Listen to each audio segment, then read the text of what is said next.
Hello বন্ধুরা, আজ আমি তোমাদের কাছে নতুন একটা রেসিপি নিয়ে এসেছি। আজ আমি ধনেপাতার চাটনি বানিয়ে তোমাদেরকে দেখাবো। এই রান্নাটা দেখো, ভীষণ সহজ রান্না। আজ আমি এই রান্নাটা করে তোমাদেরকে দেখাচ্ছি।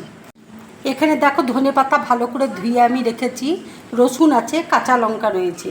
এই দিয়েই দেখো আমি ধনেপাতার চাটনিটা বানিয়ে তোমাদেরকে দেখাবো। ধনেপাতার চাটনিটা দেখো আমি শিলে বেটে করছি। শিলে বাটা করলে খুব ভালো হয় খেতে।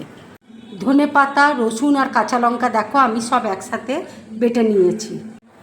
এই রান্নাটা দেখো আমি সর্ষের তেলে করছি।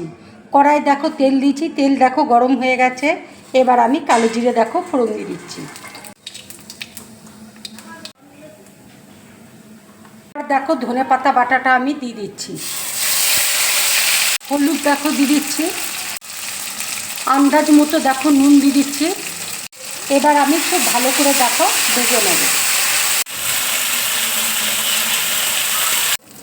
ধনেপাতার চাটনি দেখো হয়ে গেছে। এবার আমি গ্যাসটা অফ করে দিচ্ছি।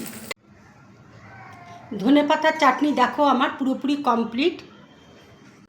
যারা ধনেপাতার চাটনি একটু টক খেতে ভালোবাসো তারা একটু লেবু দিয়ে খাবে, খুব ভালো লাগবে খেতে। এটা গরম ভাতের সাথে খাবে, রুটি, পরোটা, লুচির সাথে চাটনি হিসাবে খাবে, খুব ভালো লাগবে খেতে। যদি আমার এই রেসিপিটা তোমাদের ভালো লাগে তাহলে লাইক করবে, শেয়ার করবে আর ড্রিম ব্লগ চ্যানেলটাকে সাবস্ক্রাইব করবে। তোমরা বেশি করে কমেন্টস করবে, তাহলে আমার খুব ভালো লাগবে। নমস্কার।